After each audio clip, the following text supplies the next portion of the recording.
Hello. Yes, ma'am. ठीक है। Yes, So ma'am. can you name some other causes of maternal mortality?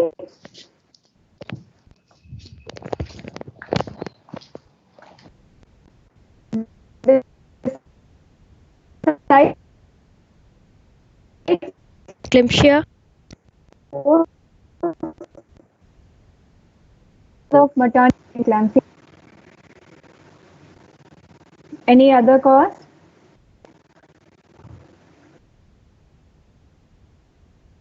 आप लोगों की ओबी गायनी उसमें पोस्टिंग हुआ है, अभी क्लिनिकल पोस्टिंग हुआ है? Ma'am third year second year में हुई थी। सेकेंड ईयर थर्ड ईयर में हुआ था ना। तो आप लोगों को Yes, वहाँ जो पेशेंट्स देखे थे कुछ उसमें क्या कहते हैं, तो क्या चीजें थी जो कॉमनली दिखती हैं इन प्रेग्नेंट वुमेन हमारे देश में specially? ma'am, sepsis. Eclampsia, pre eclampsia. और सीवियर री एक्लैम्सिया, एक्लैम्सिया, ठीक है। सीवियर एनीमिया भी देखते हैं। Yes ma'am. सीवियर एनीमिया है ना, खून की कमी जिसको कहते हैं, that is also Yes. Very common in pregnant women, ठीक है। एंड सम अदर कॉजेज में क्या आएगा which lead to maternal mortality is obstructed labour या प्रोलॉन्ग लेबर, ठीक है। सो नाउ टुडे ये जो चार्ट है इसमें आप देख सकते हैं कि जो हेमरेज है ना, that is blood loss, that has got a big chunk. 35% जो है मैटरनल मोर्टेलिटी का कॉजेज में पोस्टपार्टम हेमरेज आता है। मतलब हेमरेज है which can be again postpartum या it can be antepartum haemorrhage also. Then as some of you said, hypertension या high blood pressure which is also an important cause of maternal mortality. Sepsis and unsafe abortions occupy a small chunk of maternal mortality के जो causes हैं maternal deaths के।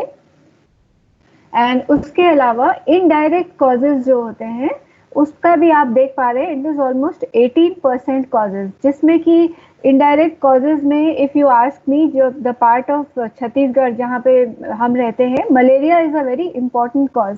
Severe malaria के जो patients होते हैं and specially those who are pregnant, that is also very important cause of maternal death.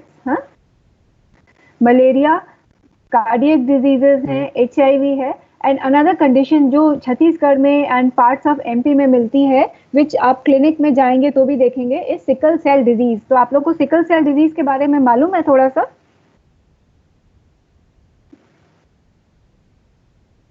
Sickle cell जो disease होती है ना, इट इज अ कंडीशन जिसमें कि पेशेंट जो महिला होती है, she presents with severe anaemia, है ना।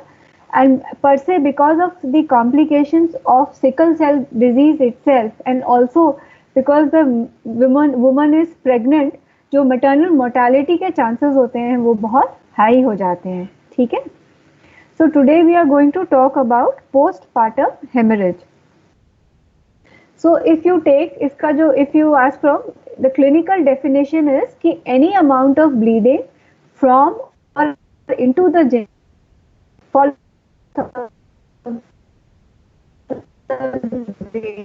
that adversely affects the general condition of a woman, which is evidenced by a rise in pulse rate and a fall in the blood pressure clinically, है ना, उसको हम postpartum hemorrhage कहते हैं।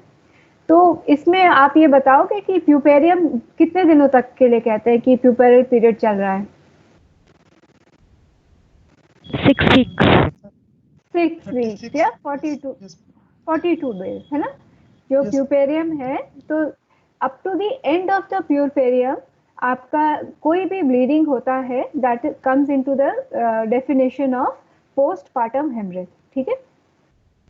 And इसमें जो है कि विजुअल एस्टिमेशन जो है ब्लड लॉस का, वो भी there is a chart which I will cover, because इसमें ऑल्दो इट इज रिटन कि इट इज इनएक्यूरेट, क्लिनिकली जो है पेशेंट को अगर हम एग्जामिन कर रहे हैं, if there is a rise in the blood pulse rate and then there is a fall in the blood pressure along with bleeding, खाली ये दोनों फैक्टर्स नहीं है, ब्लीडिंग के साथ साथ अगर ऐसा दिख रहा है कि पल्स रेट बढ़ रहा है एंड ब्लड प्रेशर जो है वो कम हो रहा है, तो हम उसको पोस्टपार्टम हेमरेज में इंक्लूड करते हैं, ठीक है। अब next we come to the severity of PPH, है ना, पोस्टपार्टम हेमरेज। तो minor is less than 1 litre of blood loss, major is more than 1 litre but less than 2 litres, and severe PPH is more than 2 litre, है ना। But if I must ask you, 2 litres है या 1 litre है, ये हम major तो नहीं कर सकते, है ना। हम एक जनरल एस्टिमेशन जरूर बना सकते हैं कि अप्रोक्सीमेटली इतना है, बट हम उसको मेजर तो ब्लड को कि कितना ब्लड लॉस हो रहा है वो मेजर करना accurately, that is not possible, है ना। यू अग्री कि नहीं कि इट इज नॉट पॉसिबल, है ना, एग्जैक्टली तो हम मेजर Yes, नहीं ma'am. कर सकते हैं, है ना। तो सिवियरिटी ऑल्दो दे से कि जब लेस देन 1 लीटर है, normally also in a normal delivery what is the normal amount of blood loss, कोई बताएगा? Would anyone like to tell me? Ma'am, 500 ml in vaginal delivery and 1000 ml in cesarean delivery. Caesarean section, है ना। तो वो PPH में नहीं आता, that is a normal blood loss. But if it is less than 1 litre, मतलब around 800-900 ml happening in a vaginal delivery, तो वो माइनर अमाउंट ऑफ पीपीएच में आ जाता है। Major is between 1 litre 1 and 2 liters, and severe is when there is blood loss of more than 2 liters, ठीक है। अब पीपीएच का जो हमने डेफिनेशन पढ़ा था उसमें now we divided into 2 types of PPH. Primary postpartum haemorrhage is that which occurs within 24 hours, and secondary PPH is beyond 24 hours up to the end of the puerperium, ठीक है। So primary में अब हमने 2 stages में इसको divide कर दिया गया है कि third stage bleeding is before the expulsion of the placenta, and true PPH जिसके बारे में we will talk about in detail is after the expulsion of the placenta, अगर ब्लीडिंग होता है ना। ये ट्रू पीपीएच ही होता है जिसको कि हम फोर्थ स्टेज ऑफ लेबर, आपने पढ़ा है ना, fourth stage of labour is after the completion of the delivery up to 2 hours, है ना। हम पेशेंट को ऑब्जर्व करते हैं लेबर रूम में ही रख के, तो then we observe for true PPH, क्योंकि मैक्सिमम कॉजेज ऑफ पीपीएच जो होते हैं वो इस पीरियड में हो जाते हैं, ठीक है। इसीलिए now we have included a fourth stage of labour, जिसमें कि हम जो भी वुमन है जिसका डिलीवरी हो गया है, we observe her in the labour room itself for PPH और bleeding. Now causes of postpartum haemorrhage आप लोगों ने पहले भी पढ़ा होगा, it is easy to remember, it is 4 T's, जिसमें कि the most important is the tone. By tone we mean atonicity, when uterine atony, that is if the uterus does not contract properly, it is a very important cause of postpartum hemorrhage. Almost 80% cases में the postpartum hemorrhage is because of uterine atony. Next we move on to trauma. Trauma से क्या मतलब होता है, कोई बताएगा? Trauma कैसे, what do you understand by traumatic causes of PPH? Ma'am genital tract injury. Very good. Genital tract injuries हैं जिसमें कि it can be trauma to the cervix, cervical tear हो सकता है, वजाइनल टीयर हो सकता है, पैरायूरिथ्रल टीयर्स हो सकते हैं, तो या पेरिनियल टीयर्स हो सकते हैं ना। They all are included in the traumatic causes of postpartum haemorrhage, and it forms a small percentage of about, not a very small, but around 20% of causes में trauma is also an important cause of postpartum hemorrhage. Tissue, the third T is tissue. By tissue we mean some retained placental pieces, है ना। अगर वो अंदर retain हो जाते हैं after, मतलब during the delivery process, and वो नहीं निकलते हैं, तो then that can also cause postpartum hemorrhage. It can cause primary postpartum hemorrhage also, and it may also lead to secondary postpartum hemorrhage. That is कि small amount of bleeding may continuously take place even in the puerperal period. So tissue is the third T, and the fourth T is thrombin, stands for thrombin, or any blood coagulopathy like DIC, which can also lead to postpartum hemorrhage, but this is a very small percentage. अब जैसे we read in the previous slide, atonic uterus is almost responsible for almost 80% of patients with who present with postpartum hemorrhage, है ना. So atonic किन patients में हो सकता है ना. तो इसमें अब मैंने तो आपको स्लाइड दिखा दिया है, but still I would like to ask you कि आप क्या समझते हो कि कौन से महिलाएं हैं जिसमें कि यूट्राइन एटोनी होने के चांसेस होते हैं.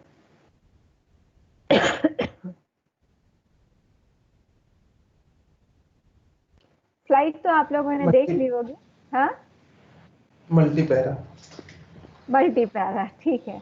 ग्रैंड मल्टीपैरा जो है, ग्रैंड मल्टीपैरा विमेन में, grand multipara is more than 3 और 4 डिलीवरीज जो होते हैं ना.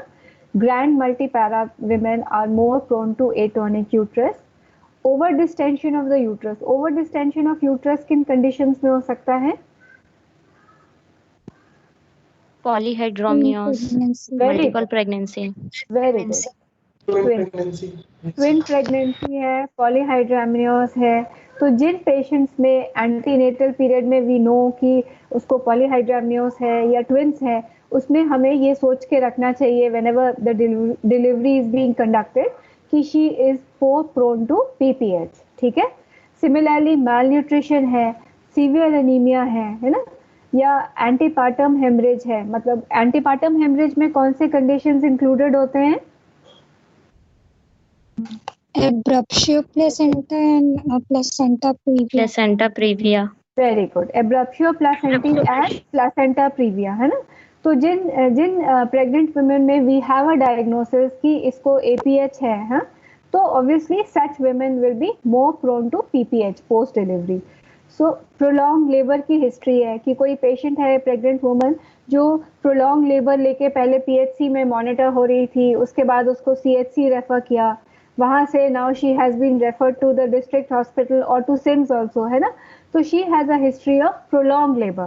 तो such a woman if we are conducting the delivery और इवन उसका अगर सिजेरियन सेक्शन भी हो रहा है, बाद में there are very high chances कि शी में हैव पीपीएच, है ना. तो हमें एंटिसिपेट करना बहुत जरूरी है कि इन सच पेशेंट्स पीपीएच हो सकता है. So we have to observe या clinically monitor such a patient closely. तो उसी से हमें टाइम पे पता चल पाएगा कि उसको पीपीएच हो रहा है. Similarly mismanage third stage of labour. Mismanage third stage of labour में यही है कि मान लीजिए रिटेन पीसेस ऑफ टिश्यू अंदर रह गया है ना. आपने पढ़ा होगा कि थर्ड स्टेज जब प्लासेंटा डिलीवर हो जाता है तो we have to examine the placenta also, है ना. तो if we are not examining the placenta and we don't know कि whether any part of the placenta has been left inside, तो उस पेशेंट में अगर पीपीएच हो रहा है तो वो मिसमैनेज्ड हो रहा है ना. तो mismanagement of the third stage of labour. Similarly कोई मैलफॉर्मेशन है यूट्रस में, या if there is a fibroid in the uterus, then in those women are also more prone to postpartum hemorrhage. And other small causes are precipitate labor, obesity, previous history of postpartum hemorrhage. कि अगर कोई patient आपके पास labour room में आती है and she gives a history कि अब मुझे पिछली प्रेगनेंसी, पिछली डिलीवरी के दौरान PPH हुआ था, then again such a woman is more prone to PPH. Elderly woman है, elderly primary, which elderly patient again which comes into the category of grand multipara, they are more prone to postpartum hemorrhage because of an atonic uterus. In some conditions में atonic uterus, atony होने के chances ज़्यादा होते हैं. Now moving on to the traumatic causes of PPH. तो as we talked earlier, आप में से किसी ने बताया था कि whenever there are injuries to the cervix, the vagina, the perineum, the paraurethral regions, and एक और important cause which again is a very important cause of maternal deaths also is rupture uterus. Rupture uterus भी अगर हो जाता है, this is also traumatic. तो इसमें भी PPH से bleeding से भी patient मर सकती है. A small cause is a concealed hemorrhage, which is again concealed hemorrhage का मतलब है कि अब bleeding हो रही है but हमें वो बाहर नहीं दिख रही है, एविडेंट नहीं है बाहर, बट ऑब्वियसली पेशेंट के जो वाइटल पैरामीटर्स हैं उसमें वन कैन सी कि देयर इज सम एबरेशन, मतलब उसका पल्स रेट बढ़ रहा है, उसका ब्लड प्रेशर कम हो रहा है. We may not be seeing haemorrhage outside, but वो अंदर ही जो ब्लड है वो कलेक्ट हो रहा है ना, अंदर पेरिटोनियल कैविटी में ब्लड का कलेक्शन हो रहा है, and such a patient often डिटोरिएट्स very fast, and अगर हम उसको जल्दी डायग्नोज नहीं करते हैं तो she may die. And a broad ligament hematoma कब हो सकता है? ब्रॉड लिगामेंट हेमाटोमा, आप अगर सोचेंगे कि ब्रॉड लिगामेंट हेमाटोमा जो है वो किन कंडीशंस में हो सकता है?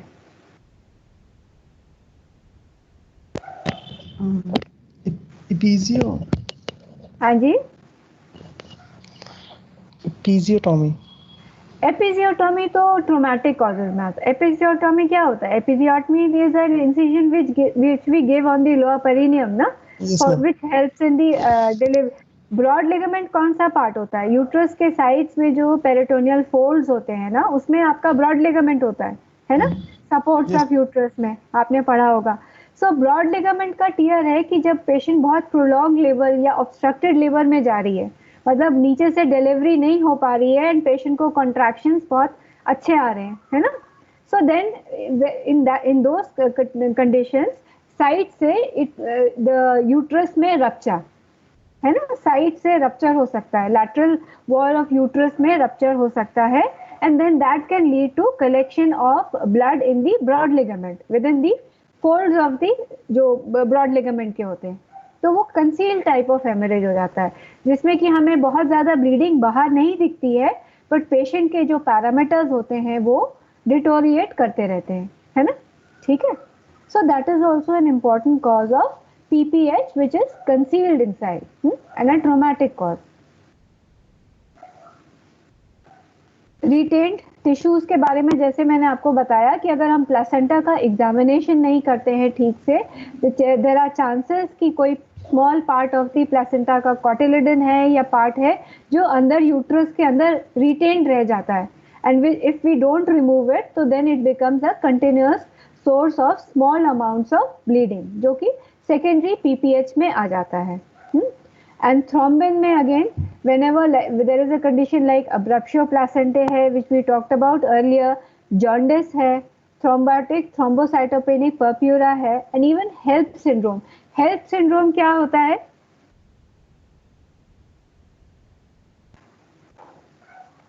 आपने सुना है HELLP syndrome के बारे में? HELLP Yes, ma'am, syndrome, सुना है। हाँ सुना है, तो कोई बताएगा कि मैं ही बता दूं? नहीं पता। Hemolysis, elevated liver enzyme।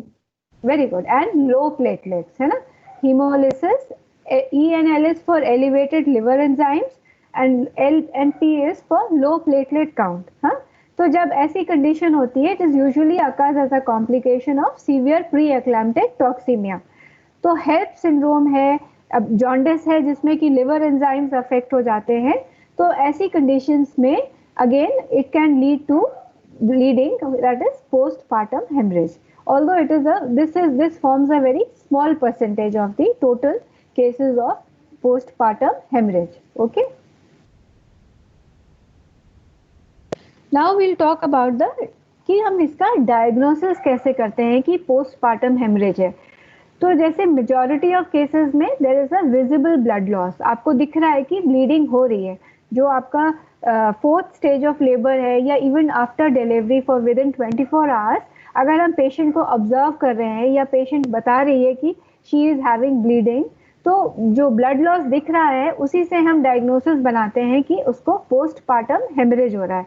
और ब्लीडिंग के साथ साथ उसका जैसे वी टॉक्ड अबाउट इट कि पल्स रेट है, ब्लड प्रेशर है, पल्स प्रेशर है। What is pulse pressure?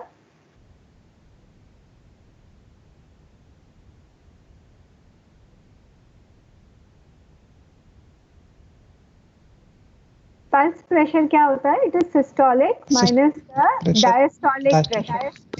तो पल्स प्रेशर में भी डिफरेंस आ जाता है, ब्लड प्रेशर कम हो जाता है, पल्स रेट बढ़ जाता है, बट ये जो क्लिनिकल साइंस होते हैं ना तुम्हारे पोस्टपार्टम हेमरेज के, ये यूजुअली अपीयर करते हैं कि जब 20 to 25% of the blood loss हो चुका होता है। You understand? एकदम ऐसा नहीं है कि तो इसीलिए पेशेंट को जो पोस्ट डिलीवरी ऑब्जर्व करना for PPH is very important. अगर हम पेशेंट को क्लिनिकली मॉनिटर कर रहे हैं, उसके पैड्स को चेक कर रहे हैं, तो हम पोस्टपार्टम हेमरेज को जल्दी पकड़ सकते हैं। वी कैन अंडरस्टैंड कि हाँ, she is going through PPH, but if we are not monitoring the patient, then it may be very late, and then we may not be able to save the life of the woman. इसीलिए clinically monitor करना for a patient post delivery is very important. Then as we discussed कि there are some concealed causes of PPH, जिसमें broad ligament hematoma है, and आप जैसे episiotomy बता रहे थे, एपिजियोटमी में vulval vaginal hematoma आता है कि जो हमने एपिजियोटमी स्टिच किया है, supposing it is not been stitch properly, and बीच में जो ब्लीडर है या वो इट हैज बीन लेफ्ट और मिस हो गया है, then it can lead to a vulvo vaginal haematoma which में एक्सटेंड इनसाइड अगेन। एंड अगर मॉनिटर नहीं कर रहे हैं या एग्जामिन नहीं कर रहे हैं पेशेंट को, तो there are chances that we may miss it. So इसीलिए it is very essential that we monitor a patient even post delivery for some time. Now in atonic uterus, which is a very important cause of PPH, अगर आप patient को examine करेंगे, उसका पर abdomen examine करेंगे, तो उसमें आप देखेंगे कि यूट्रस जो होता है वो फ्लैबी होता है ना, and it becomes hard on massaging, है ना। But in a traumatic hemorrhage है जिसमें कि लोअर वाले कॉजेज आ जाते हैं, लाइक टीयर आ जाता है, पेरिनियल टीयर है, सर्वाइकल टीयर है, उसमें यूट्रस जो होता है वो फर्म एंड वेल कंट्रैक्टेड होता है। So post normal delivery uterus जो होता है usually it is firm and well contracted like a cricket ball, है ना। बट अगर एटोनी हो रही है तो उसमें यूट्रस जो है वो फ्लैबी होता है एंड इट बिकम्स हार्ड। अगर आप उसको एग्जामिन करते वक्त मसाज करेंगे तो आप देखेंगे कि यूट्रस जो होता है वो हार्ड हो जाता है। हाँ, so then you suspect कि atony, uterine atony is a cause, and then we lead to कि we have to manage uterine atony, ठीक है। so ये जो पिक्चर आपको इंक्लूड किया हुआ है, आप देख पा रहे हैं? Can you see this picture? Yes, ma'am. Yes, ma'am. इसमें ये है कि जब आपकी लेबर रूम में पोस्टिंग होगी, तो if you have gone through this picture, you can make a estimate in your mind कि अच्छा, अगर जैसे as you can see if there is a soaked sanitary towel, it shows कि this is a blood loss of around 100 ml, है ना, ठीक है। Similarly आप देखेंगे कि अगर ये पूल है ना, डिलीवरी के प्लेस पे there is a spill and floor पे पूल है, बहुत सारा ब्लड है, then this is around a blood loss of around 1500 ml, है ना। तो then you need to panic. या सिमिलरली आप इधर देखिए कि बेड पूरा सोक्ड है, जहाँ पे जो टेबल है जिसपे पेशेंट है, अगर वहाँ या उसके क्लोथ्स स्टेन्ड है ब्लड से, है ना, सोक्ड है ब्लड से, तो यू कैन मेक आउट कि भाई अब ब्लड लॉस बहुत ज्यादा हो गया है and we need to be fast, है ना। Because if you are not fast, then there are very high chances that the patient will not die. Fast in what? Fast in managing the patient, है ना। Management जो करना है मरीज का, उसमें हमें अब जल्दी करनी पड़ेगी। अगर हम उसमें स्लो है या हम धीरे धीरे उसका पल्स रेट देखेंगे या बीपी मॉनिटर करेंगे, तो then we may be late and we may lose the patient. So it is very important कि जब you should go through and you have to have an estimate in your mind कि अच्छा अभी इतना soaked है, तो इसका मतलब है कि मेरे पास टाइम है, I should try these methods, है ना। But if you can make out कि the blood loss is severe, it is around 1500 ml or it is around more than 1000 ml, then we have to be very fast in managing the patient. So,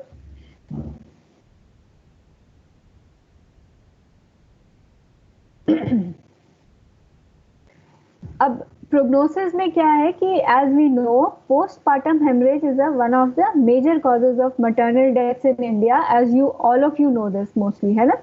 Contributing factors as we talked about is malnutrition है, anemia है, these are indirect causes of maternal deaths. Inadequate antenatal and natal care, है ना। तो इसमें what do you understand by inadequate antenatal and natal care? कुछ examples would you like to suggest कि इसको कैसे? Antenatal care, if we talk about inadequate antenatal care, तो इसमें क्या आप सोच सकते हो?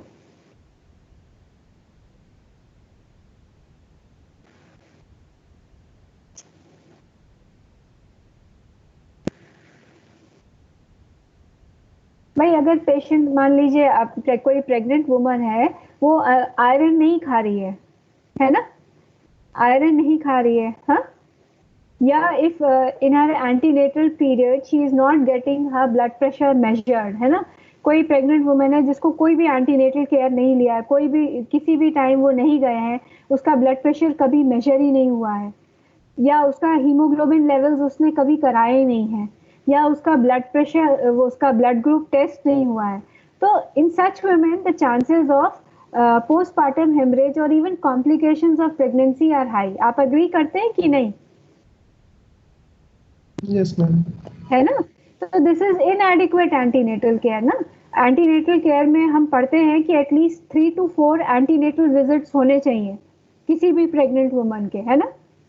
तो अगर उसको एंटीनेटली वो नहीं जा पा रही है किसी भी क्लिनिक में, और उसके कुछ क्राइटेरियाज नहीं हुए हैं, लाइक उसका कभी वेट ही नहीं हुआ है ना, या उसका हाइट नहीं मेजर हुआ है, सपोजिंग उसका हाइट नहीं मेजर हुआ है, तो व्हाट इज द डिसएडवांटेज?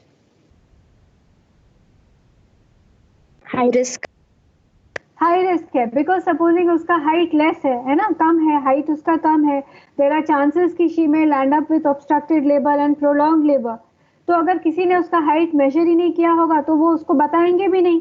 अगर उसका जैसे if she is short height है उसका, तो if somebody measures it they may tell her कि भाई you may need a hospital delivery, है ना, कि जब आपको लेबर पेन्स होंगे तो आपको हॉस्पिटल में जाना चाहिए because she may need a caesarean. तो इनएडिक्वेट एंटीनेटल केयर में ये सब फैक्टर्स आ सकते हैं। Similarly if there is inadequate intrapartum care, intrapartum care से मेरा मतलब है कि इफ शी इज हम पोस्ट क्या कहते हैं वो पार्टोग्राम नहीं बना रहे हैं, या हम उसके लिए उसका हीमोग्लोबिन लेवल्स हमें नहीं मालूम है, we have not arranged for blood. भाई supposing we are delivering a lady who has got severe anaemia, है ना, तो उसमें जहाँ पे भी उसका डिलीवरी हो रहा है we have to make sure कि हम ब्लड अरेंज करके रखें, है ना। लेकिन अगर हम ऐसा नहीं कर रहे हैं तो जब भी सपोजिंग उसको पोस्टपार्टम हेमरेज हो जाता है, then there are very less chances कि we may able to save her. आप समझ रहे हो? सिमिलरली अगर उसको ट्रोमेटिक कोई कॉज है जिसकी वजह से she is bleeding, if we do not examine her, है ना, if we do not examine her, if we do not do a per speculum examination, we may miss कि उसको सर्वाइकल टीयर है। अगर आपने पर स्पेकुलम एग्जामिनेशन किया and you find कि हाँ इसको एक ट्रोमेटिक कॉज है पीपीएच का, तो हम उसको स्टिच कर सकते हैं, लेकिन अगर हमने एग्जामिनेशन ही नहीं किया तो हम मिस कर देंगे। तो सो बाय दैट वी मीन कि नेटल केयर जो है, जो इंट्रापार्टम केयर है, वो भी एडिक्वेट होना चाहिए, ठीक है। Similarly the lack of blood facilities से आई मीन कि अगर हमने टाइमली ब्लड अरेंज नहीं कर पाए हैं for a lady who is having PPH, then she may die.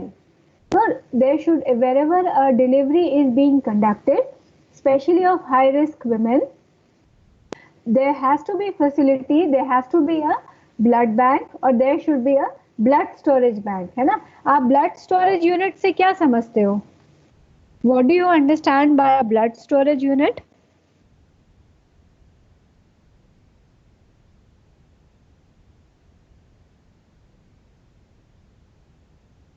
एक होता है ब्लड बैंक, है ना। ब्लड बैंक इज जहाँ पे कि देयर आर फैसिलिटीज कि कोई डोनर जाके ब्लीड करा सकता है and then you get blood in exchange for it.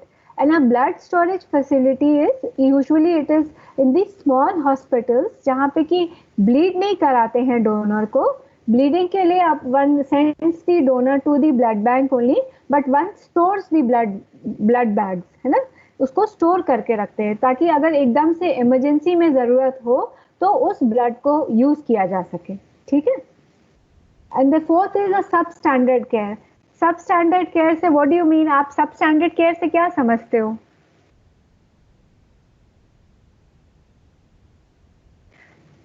सब स्टैंडर्ड केयर से यू मीन सपोजिंग अब आप इंटर्नशिप में आएंगे, आप लेबर रूम में पोस्टेड होंगे, है ना, So if whenever a delivery is being conducted, if we use instruments which are not being autoclaved properly, है ना, या if we use suture material which is not new, मतलब कोई used suture material use कर रहे हैं, या अगर हम proper aseptic technique से delivery नहीं conduct करा रहे हैं, then there are very high chances कि जो mother है उसको बाद में sepsis हो जाए या even bleeding भी हो, है ना. तो that is one of the causes of the substandard care. तो जो ऑप्टिमल अमाउंट केयर होती है वो एक प्रेग्नेंट वुमन को ऑफर करनी चाहिए. अगर हम ऐसा नहीं कर रहे हैं तो then we are contributing to causes of maternal morbidity as well as maternal death. Now these are some of the complications of postpartum hemorrhage. ठीक है ना.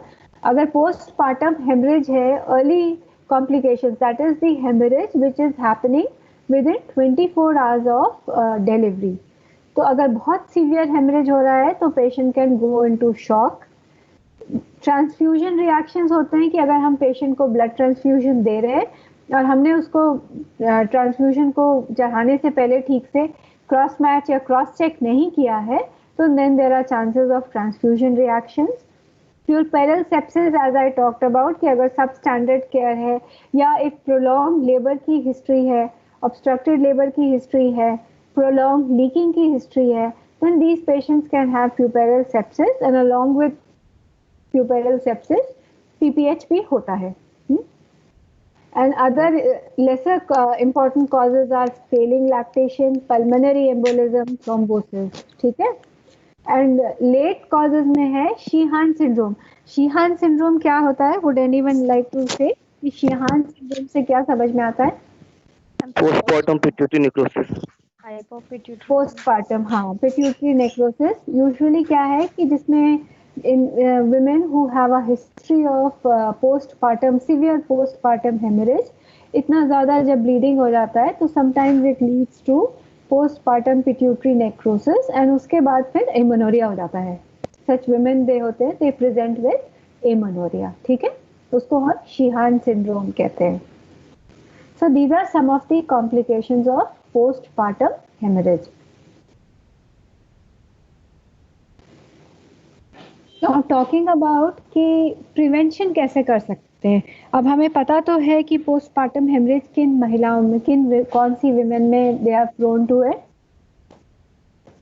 तो how can we prevent postpartum haemorrhage, है ना. जब हम एंटीनेटल चेक्स करते हैं there are some steps which we can take which will help in prevention of postpartum haemorrhage. ठीक है.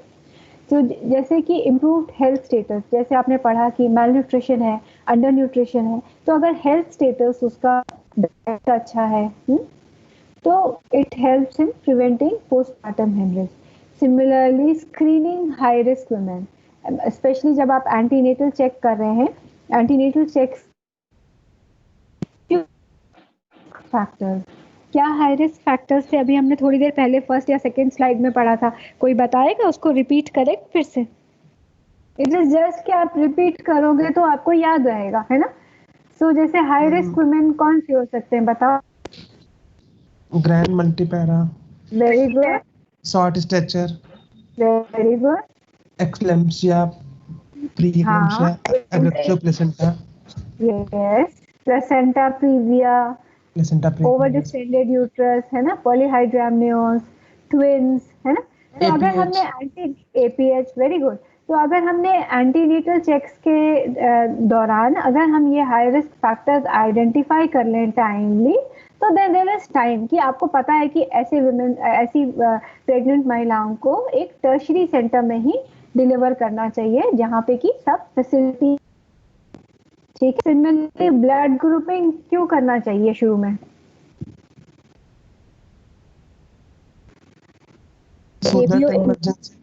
हाँ, क्या बोला मेकआउट, आपने क्या बोला? एबीओ. हाँ, वेरी गुड. एक तो कॉज है, एक तो ये है कि बिकॉज एबीओ इनकम्पैटिबिलिटी या आरएच इनकम्पैटिबिलिटी अगर है तो अगर हमें ब्लड ग्रुप हमने पता कर लिया है तो हम उसको मैनेज कर सकते हैं. And but more important then that is कि अगर हमें पता है किसी महिला का blood group So even if she is delivering at a sub center or a CHC, if we know the blood group, तो अगर हम आप कहीं उसको रेफर कर रहे हो ना, PPH में ना a woman gives very little time. अगर हमने उसको 1-2 घंटे में जल्दी से मैनेज नहीं किया ना, तो वो there are very high chances that she will die. So अगर हम मान लीजिए आप कहीं उसको रेफर कर रहे हैं and if you know कि उसका ब्लड ग्रुप ये है, तो आप जो रेफरल नोट है उसमें लिख के भेज सकते हो, तो टाइम कम वेस्ट होगा ना. सपोज कोई patient with PPH is being referred, अगर रेफरल सेंटर में we don't know the blood group, तो एटलीस्ट 10-15 मिनट्स या maybe half an hour will go in just knowing the blood group also ना. तो you save that much time if you know the blood group पहले से. You understand? तो it is very important that we get the blood group done in the antenatal checks के time पे ही. You understand ना? तो क्योंकि आप जहाँ पे भी रेफर करोगे, you will save some very important precious time for that. Similarly, placenta localization भी, because अगर आपको पता है कि she has placenta previa or she has a low lying placenta, then you know कि इसमें normal delivery हमें नहीं कराना चाहिए, and you will refer her to a tertiary center पहले से, before she lands up in PPH or या even APH. And previous scar है, so all such patients should be delivered in a tertiary center. Then intranatal, some of the things which if we do, we help in reducing the PPH. TSL से आप क्या समझते हैं? Active management of third stage of labor. Very good. So active management of third stage of labor जो है, it helps in the reduction of PPH. Similarly, delivery के बाद if there is bleeding, we should explore the uterovaginal cause, canal for any traumatic cause of hemorrhage. या कोई retained placenta का piece तो नहीं रह गया, तो exploration is very important. Patient को ऐसे ही shift नहीं कर देना चाहिए. अगर उसको bleeding हो रहा है 4th stage of labor में, तो उसके cause को देखने के लिए explore करना चाहिए. Minimum 2 hours of postnatal observation is very important because इसको आप 4th stage of labor भी कहते हैं. ठीक है? Allowing spontaneous separation of placenta in operative delivery से we mean कि जब हम cesareans करते हैं, after the delivery of the baby, it is good कि we wait for the spontaneous separation of the placenta rather than manipulating it. And then the least but not the last is examination of placenta for all the cotyledons, है ना? कि जो placenta का इसमें we have put a slide also एक, हाँ, कि जो ये placenta deliver हुआ है after a normal delivery, उसके membranes को separate करके, उसको turn करके we should observe कि सारे cotyledons complete है, कहीं कोई gap तो नहीं है. Because if there is a gap, then you understand कि हाँ कुछ it is possible कि ये अंदर retain हो गया हो, so we should remove it, है ना? And before we dispose of the placenta, it should be examined completely. ठीक है? This is a very important part to help, which helps in the prevention of postpartum hemorrhage.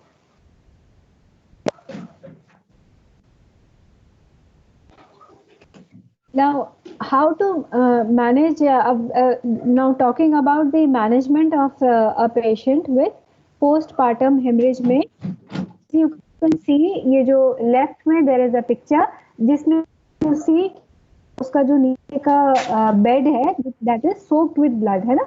That means कि there is a blood loss of around at least more, which is more than 1000 ml. You agree ना कि ये दिख रहा है, that means कि patient को she is moving on to severe PPH and हमें इसको management में we have to be fast. अब इसमें there is a rule of 30 जो आपकी बुक्स में भी दिया हुआ है, जिसमें कि which means कि when there is a fall in the systolic blood pressure of 30 millimeters of mercury, तो इससे आपको क्या समझ में आता है? Basically it is कि जब पेशेंट लेबर में है ना, तो उससे आपका bleeding, systolic blood pressure में there is a fall of more than 30 millimeters of mercury. Heart rate is rise of 30 beats per minute. मतलब supposing before when she was in labor, उसका heart rate is 70 या 80 beats per minute, and now it is around 110 beats per minute or 120 beats per minute. So if there is a rise in the heart rate of more than 30 beats per minute, similarly respiratory rate ka rise is more than 30 beats per minute, and a hemoglobin level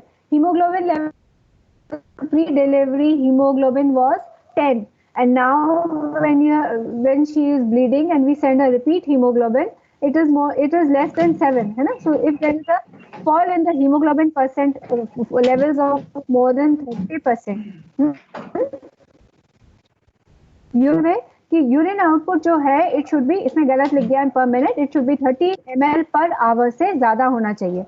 so if there is a fall in the urine, how do we know कि उसका urine output is जो है वो कम हो रहा है? इसको पता करने के लिए क्या करना पड़ेगा आपको?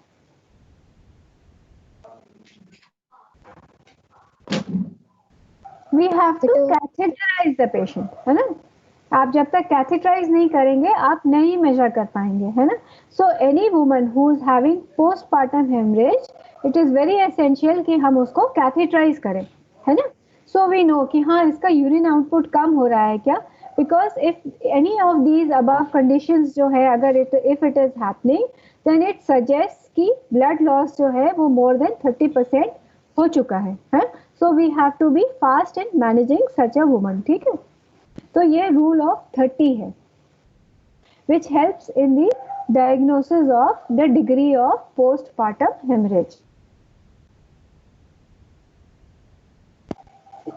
उसी तरह there is a shock index which is also similar to this, which also helps in the management of postpartum hemorrhage. मतलब इसमें heart rate is divided by the systolic blood pressure, and normally the value is between 0.5 to 0.7. But when a woman has postpartum hemorrhage, as we know, the heart rate goes up and the systolic blood pressure goes down, है ना? जो आपका numerator है वो heart rate बढ़ जाता है, और जो systolic blood pressure which is the denominator वो कम हो जाता है. हमने पढ़ा पहले भी. So the value of the shock index goes up 0.9 से 1.1 के बीच में आ जाता है. It may even go higher up. So अगर शॉक इंडेक्स चेंज हो रहा है, देन अगेन वी नो कि पेशेंट को पीपीएच हो रहा है and we need to manage her fast. This is basically जो हमने थर्ड स्टेज ऑफ हेमरेज के बारे में I have included which is not there in, इसको ट्रू पीपीएच में नहीं इंक्लूड करते हैं, बट इट मे हैपन, है ना? थर्ड स्टेज हेमरेज है, एंड अगर ये ब्लीडिंग हो रहा है तो इसमें फंडस को मसाज करते हैं, बाय मैनुअल मसाज होना होता है.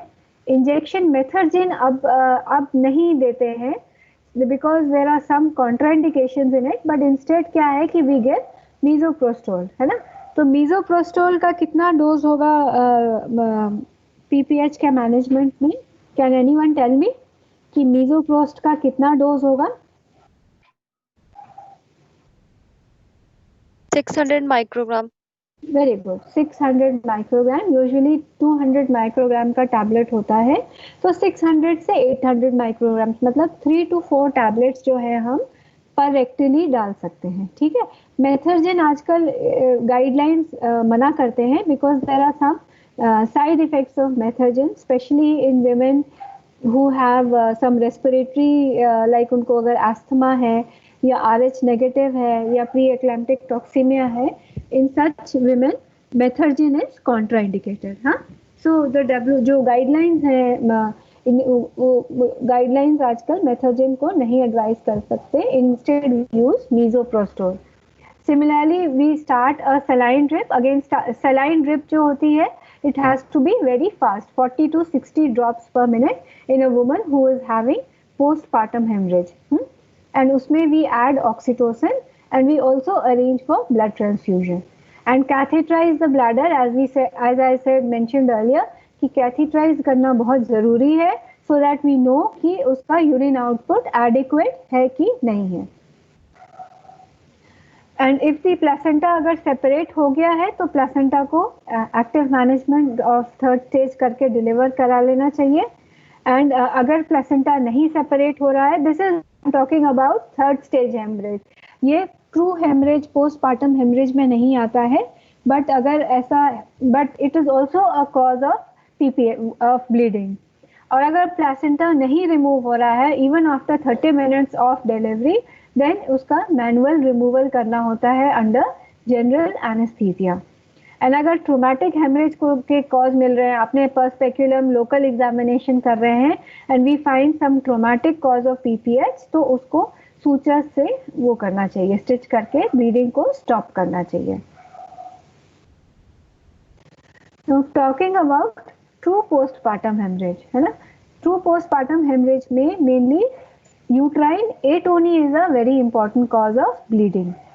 सो एज आई मेंशन, मैंने अपने लेक्चर में अभी 3 से 4 बार बोला है कि whenever there is PPH you have to shout for help. Shout for help है कि because if you are slow and अगर हम we are not very fast, तो patient may die. So it is very important that we shout for help. And help में ऐसा ही नहीं है कि we have to ask for कि doctor बुलाओ, या it is whosoever is there, be it a technician, be it a Aya who's doing the cleaning, be it any nurse who's around, even any आपके कोई colleague हैं, जेआ है, तो you have to shout for help, क्योंकि जितने ज़्यादा लोग होंगे उतना फास्ट मैनेजमेंट होगा in a lady who is having PPH. The second point is कि आपको दोनों हाथों में, दोनों हाथ में या even in the lower limbs, you have to put 2 large bore 14 gauge cannulas. Now why am I saying large bore 14 gauge cannulas and not 16 या 18?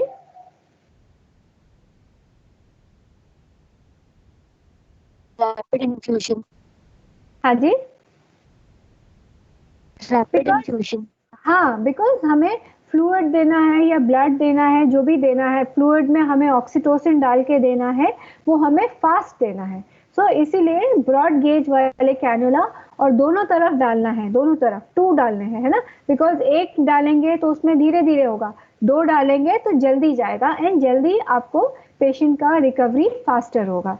इमीडिएटली हमें सैम्पलिंग लेनी है, अगर ब्लड ग्रुप हुआ है तो विच इज वेरी गुड, तो it helps you, but then for coagulation profile, because DIC is also a cause of PPH, we have to put as soon as we put the cannula, we have to first take the sample and then we start a fluid, fast fluid with oxytocin in it, ठीक है।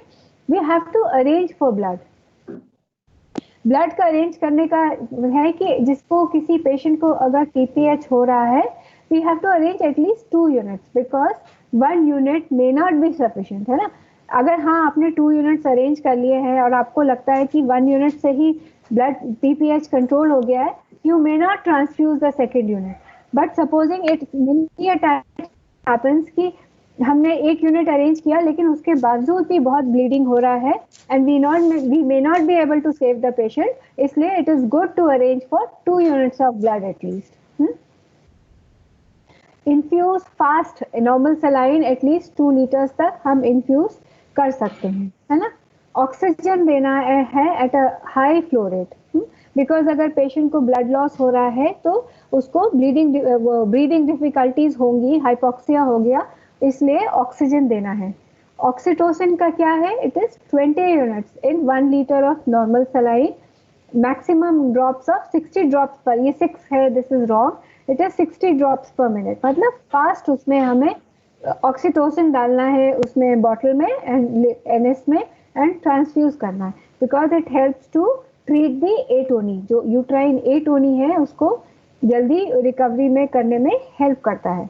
We catheterize the patient as I told you, and continuous monitoring of vitals is important, because if you find कि हाँ blood pressure improve कर रहा है या जो pulse rate है it is going down in the sense कि जो tachycardia है वो कम हो रहा है, तो it is reassuring that the patient is improving. Urine output and drugs भी देना बहुत ज़रूरी है, जिसमें an important drug is misoprostol, which is given for the control of postpartum hemorrhage. If you have any question बीच में तो आप पूछ सकते हो, ऐसी कोई बात नहीं है ना। If you have any question, you can stop me and you can ask me, हाँ? Because अब क्लास में इसमें I don't know कि whether you are understanding it properly or not. तो अगर आपका कोई query है, then please do ask.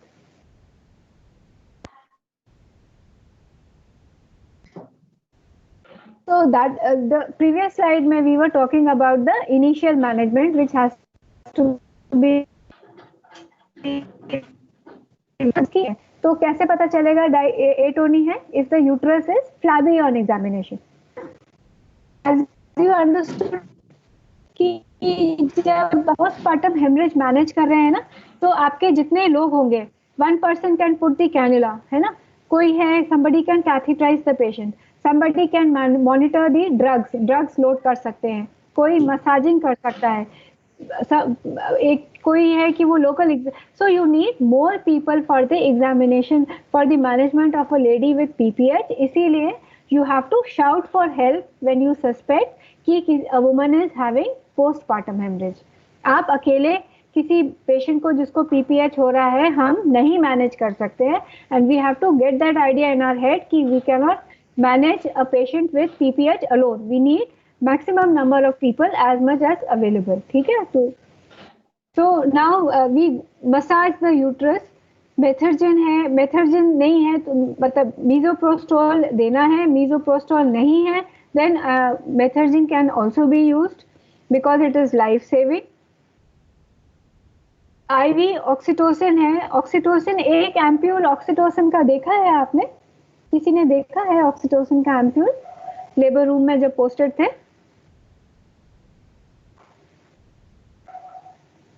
No ma'am. No ma'am, अच्छा कोई बात नहीं.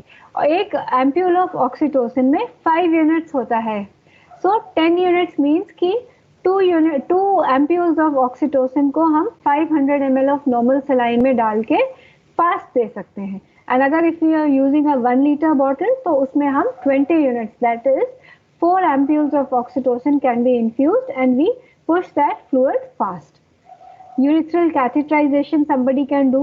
Examination of placenta, as I told you, it is very important because if we are suspecting कि उसको कुछ retained piece of placenta अंदर रह गया है, then that is also leads to uterine atony. मतलब वो uterus को contract नहीं होने देता. तो placenta का वो जो piece अंदर रह गया, it should be removed as soon as possible. Now, whenever we do a uterine exploration, it should be done under anesthesia. मतलब head end को manage करने के लिए there should be an anesthetic. We should, especially if we are doing an exploration. Then examine the cervix, the vagina for any coexistent cause. मतलब traumatic cause के लिए हमें examine कर लेना चाहिए. It is possible many a times ऐसे होता है कि there may be uterine atony as well as traumatic PPH. मतलब दोनों causes जो है वो coexist कर सकते हैं. तो अगर हम एटोनी के लिए मैनेज कर रहे हैं, हमें साथ ही साथ we should also examine the patient कि कहीं उसको कोई साथ में सर्वाइकल टीयर तो नहीं है, या वजाइना में टीयर तो नहीं है, या कोई पैरायूरिथ्रल टीयर तो नहीं है, so that it can be stitched. ठीक है?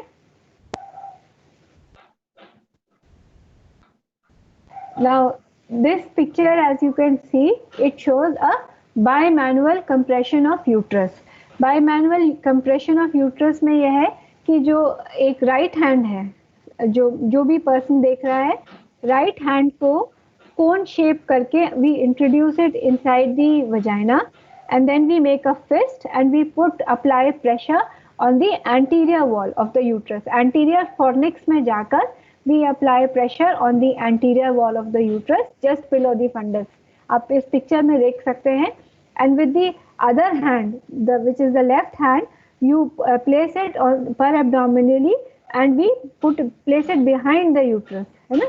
जो per abdomen पे रखते हैं, यूट्रस के posterior wall पे प्रेशर देना होता है. And we try to press the uterus between our 2 hands, right and left hand. जिसमें से कि जो right hand है, it is inside the vagina and जो left hand है, it is placed on the abdomen.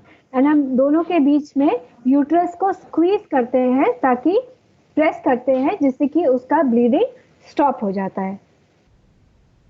But अगर बायमैनुअल compression करने के बाद भी bleeding is continuing, then we can give misoprostol, जैसे कि आपने किसी ने बताया था. इट इज 600 माइक्रोग्राम्स या even 4 tablets can also be introduced per रेक्टली.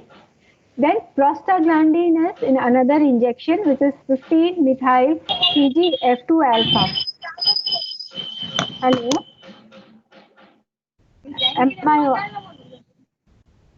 Hello, am I audible? आप सुन पा रहे हैं? Yes, ma'am. Yes, ma'am. ठीक है, तो इंजेक्शन प्रोस्टोडीन या 15 मिथाइल PGF2 अल्फा होता है जिसको इंट्रामस्कुलर देते हैं and this also helps in uterine contraction.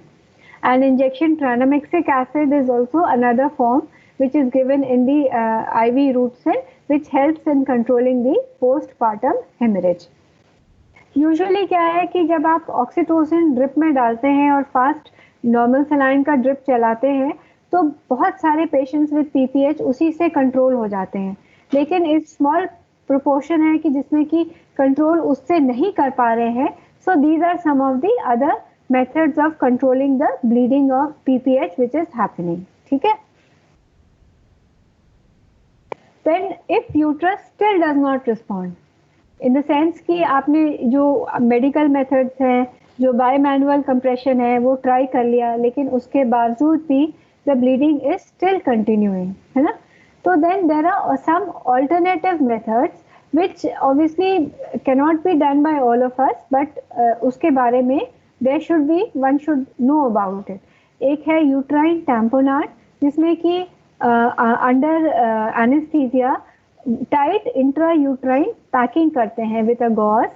We take a long gauze piece and उसको with a instrument we through the pervaginal route we introduce it inside the uterine cavity and we pack it. So we can do a tight intrauterine packing.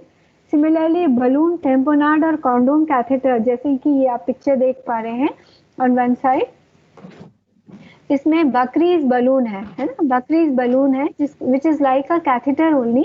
उसको inflate करते हैं, inflate करके मतलब पहले तो उसको uterine cavity में introduce कर देते हैं and then after introducing it we inflate the balloon.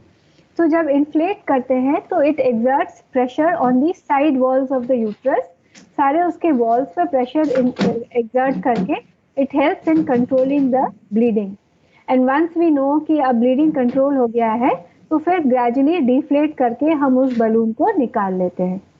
Similarly ये the picture which is on the left hand side, ये दिस शोज कि we are exerting compression on the abdominal aorta.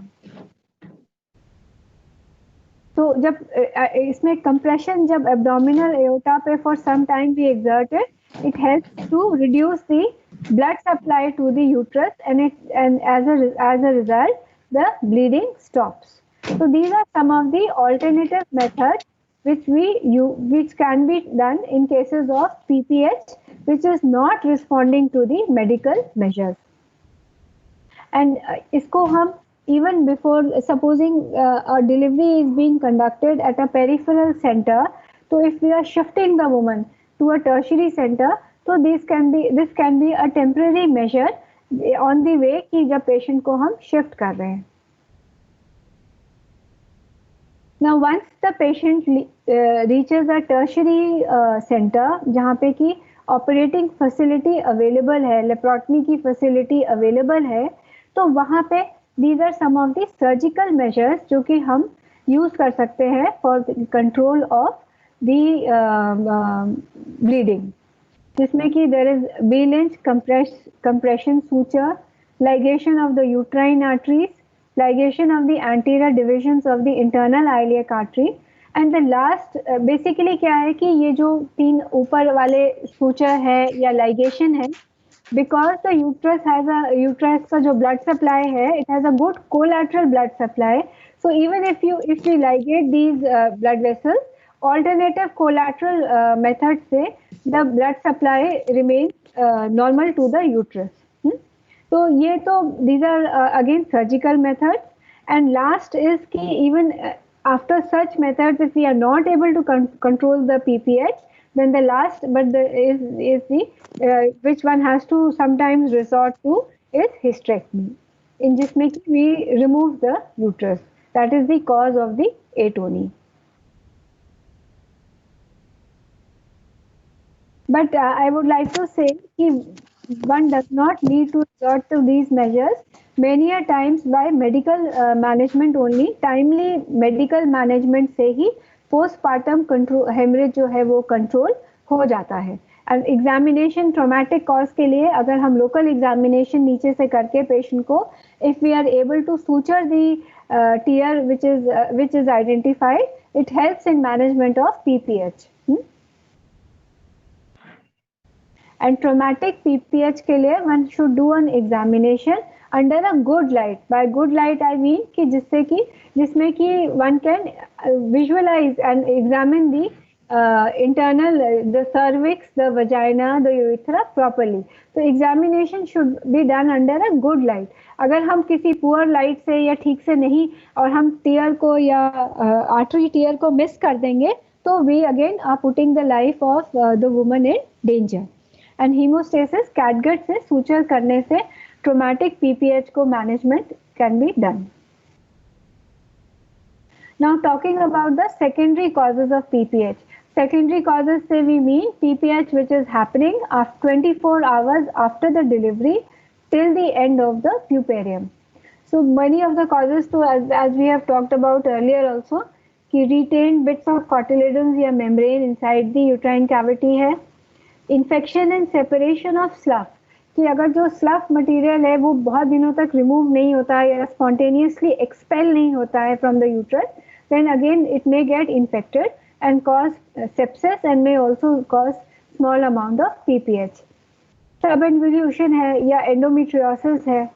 Cesarean sections may be post cesarean sections after between day 10 and 14 sometimes women have bleeding, heavy bleeding है ना.